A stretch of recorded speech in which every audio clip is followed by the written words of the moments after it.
Hello everyone, I am Sidhu. I'm having 7 years of experience as a software developer. This course is provided by Micro1.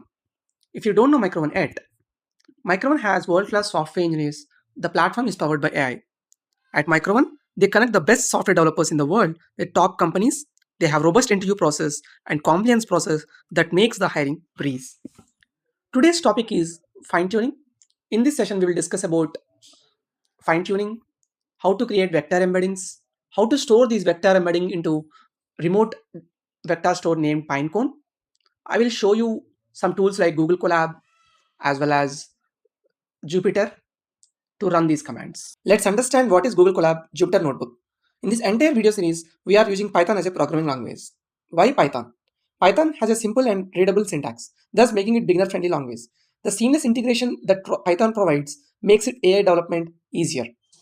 Coming to the Jupyter Notebook, Jupyter Notebook is the original web application for creating and sharing computational documents. It offers simple, streamlined, document-centric experience, and it has over language choice of 40 plus programming languages, including Python or Julia.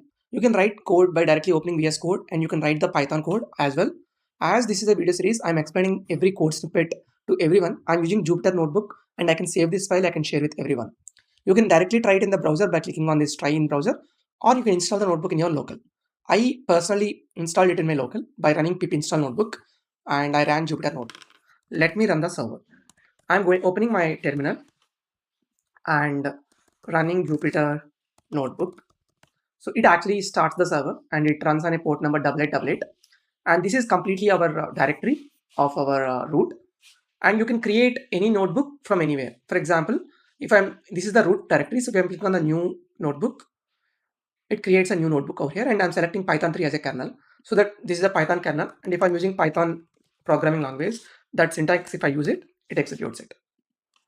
And this is the play button. You need to click on it to run it, and this is the output. You see it, and you can save this file, and you can rename this file, and you can share with anyone also. For example, you already have the existing file in your system. How to bring that in? For example, I already have a file which is in my desktop. Let me open it, and langchain SQL. So if you have to open this file, you just need to double click this, and then it opens it, and you can execute all these by clicking on the input, and you just need to run this. So when you run it, it automatically runs it. Coming back to the Google Colab, this is also same as Jupyter Notebook, but this Colab is hosted by Jupyter Notebook service that requires no setup to use and provides free access to computing resources, including GPU and TPU. Colab is especially well suited to machine learning, data science, and educational purposes. And you can either directly open the Colab or you can create a new notebook as well, as I shown you in for Jupyter Notebook. So if you click on the new notebook, it opens a new link, and it actually shows you the similar UI as Jupyter Notebook because it's the same UI. It has been launched over here, and you can actually type the same Python code, whatever code you want gonna run it, and you can click on this run icon so it runs it. For example, if you want to open the existing one, you can click on the file and you can open the notebook as well. At the same time, after making your code changes here, after writing your snippets here, if you want to share with anyone, you can click on this plus share button and you can share with anyone also. Fine tuning lets you get more out of models available through the API by providing. By fine tuning higher quality of the results you will get, and you can be ability to train one or more examples that can fit in a prompt, as well as token saving due to shorter prompts and the lower latency results. Let's directly get into the example. So here I am actually using Google Colab. You can also create Google Colab account, as well as you can install Jupyter Notebook in your local. So this is how the UI looks like. You can open your terminal, and I'm actually starting my server. So that's why I can able to see it's running in the port. Coming back to the example, I'm running the commands in the Google Colab. First thing is I'm installing the dependencies like datasets, tick token, OpenAI. Second thing, let me little zoom in. So I'm installing the dependencies here. Second thing, I'm setting up my environment. Don't use the same API key. I'm gonna delete this key right after the video recording. And then we need some data to train our model. So I'm using HuggingFace. HuggingFace is a repository of models, datasets, and spaces. So if you want any more dataset, you can go to datasets, you can clone these datasets for your own purposes. So I just need some conversational data. So that's why I'm cloning Samantha. And now if I'm cloning this is how it looks like. So Samantha data has so much of information and data has how to conversations. I'm going to use this how to conversations. So this is how this looks like. It's a JSON of data. I cloned it, it came in a zip format. I'm unzipping this.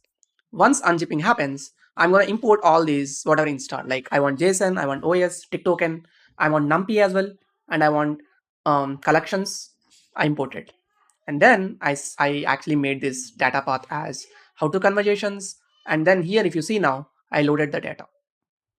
So if you want the same collab link, I'm going to copy this and put it in the same video link description. You can copy this and you can also execute all these commands into your Google Colab for your practice.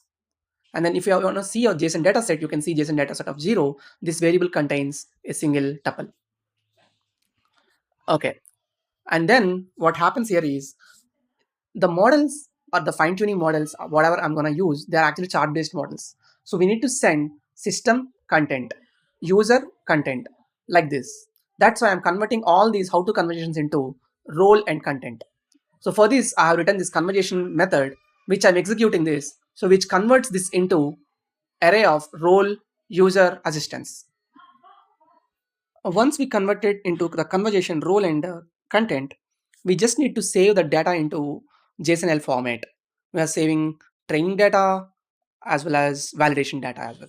So this is the training file, this is the validation file. And then finally, we are using OpenAI file create function to training the response, and we are actually storing the training file ID. And we are seeing the validation as well. We are storing the validation file ID. So these are the training file IDs and validation file IDs. So here now we are sending this complete JSON-L information validation training data into GPT 3.5 turbo model. So I'm giving Samantha test as the model. I'm using OpenAI fine-tune job.create as a function name. So I'm actually executing this. So when I'm executing this, I should get result like this. But if you see now, the object is this and the model is this, right? And but the fine-tune model is null. So once after we are doing that, we just need to retrieve the information. We will get object like this. And then actually just to see what's happening in the fine-tuning job, we have to make a call to the OpenAI fine-tune job.list events with the job ID. Then we get the list of events. Actually, we need to wait for the 5-10 minutes of time, and then you will get a mail like this saying your fine-tuning job is done. We have fine-tuned our GPT 3.5 turbo model on top of the Samantha test. Samantha test is the suffix I have provided. And if I'm clicking on this OpenAI playground, it opens up the model.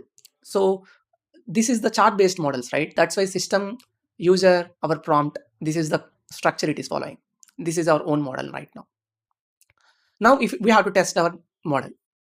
So this is the how to conversation model. So I'm sending text message as how are you Samantha as a text as an user to that model. So for that I'm using OpenAI chart completion and I'm sending messages to it. And when I'm sending messages like how are you Samantha, it is saying I'm doing well, thank you. I'm always ready to chat and help out. How can I assist you today? This is our fine-tuned data on top of the GPT Turbo. Let's now see what happens if I'm using GPT Turbo model. So here I'm using my own model on like whatever we are trained with, but here I'm using GPT Turbo. If I'm sending the same message like how are you Samantha, it says I'm an AI, so I don't have the feelings. Now you can see the data difference between fine-tuned information as well as non-fine-tuned data. So that's all from this session. Thank you.